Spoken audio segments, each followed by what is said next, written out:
హైదరాబాద్ దిల్సుఖ్ నగర్ లోని national institute of fashion designing సంస్థలో 15 లక్షల రూపాయల స్కాలర్షిప్ చెక్ రిలీజ్ చేసింది యాజమాన్యం. బిగ్ బాస్ ఫేమ్ అశ్విని శ్రీతో కలిసి సంస్థ MD Kanneboina Ram Yadav scholarship test and fund ను రిలీజ్ చేశారు. ఆర్థికంగా వెనుకబడిన విద్యార్థులకు స్కాలర్షిప్ అందించి సెల్ఫ్ ఫైనాన్సింగ్ కోర్సుగా ఫ్యాషన్ డిజైనింగ్ నేర్పిస్తున్నామన్నారు రామ్ యాదవ్. 10వ తరగతి నుంచి గ్రాడ్యుయేషన్ పూర్తి చేసిన మహిళలు, యువతులు ఈ అవకాశం సద్వినియోగం చేసుకోవాలని సూచించారు. మే 20 వరకు అప్లికేషన్స్ తీసుకోవచ్చని తెలిపారు. ఫ్యాషన్ రంగంలో యువత ఎక్కువ ఆసక్తి చూపుతున్నారన్నారు Ashwini Shri.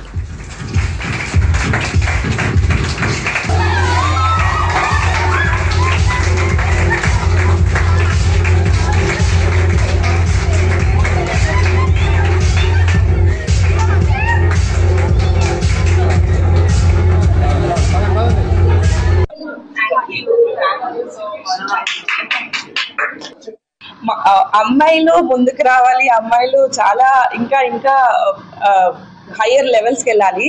And also IT వాళ్ళల్లో ఐటీ చేస్తారండి, ఐటీ జాబ్స్ చేస్తారు, కానీ దాంట్లో అంత పెద్ద సాటిస్ఫాక్షన్ రాదు. కానీ మనకి నచ్చిన జాబ్ మనం ఇష్టంగా చేస్తే అది ఇంకా హ్యాపీగా ఉంటుంది కదా. So who ever is interested in fashion designing and all, please do come here NIFD which is located in Chaitanyapuri.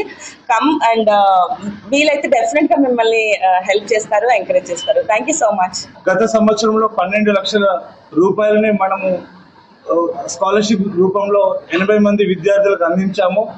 ఏదైతే state council of higher education ద్వారా దోస్ ద్వారా ఏదైతే గ్రాడ్యుయేషన్ స్టూడెంట్స్కి 25,000 రూపాయలు అందిస్తున్నారో అంతే ప్రభుత్వం అందించేంత మొత్తంలో మనం కూడా యాజమాన్యం 25,000 రూపాయలని స్టూడెంట్స్కి అందించడం జరుగుతూ ఉంది. దీంట్లో ఇలా అందించడం ద్వారా గ్రామీణ యువత కూడా ఫ్యాషన్ డిజైనింగ్ మేము కూడా డిజైనర్ కావచ్చు అని ఒక భరోసాని యాజమాన్యం కల్పించినందుకు ఈ కార్యక్రమానికి ఇచ్చేసినటువంటి మీడియా మిత్రులకు, అదేవిధంగా ఈరోజు ముఖ్య అతిథి నటి గారికి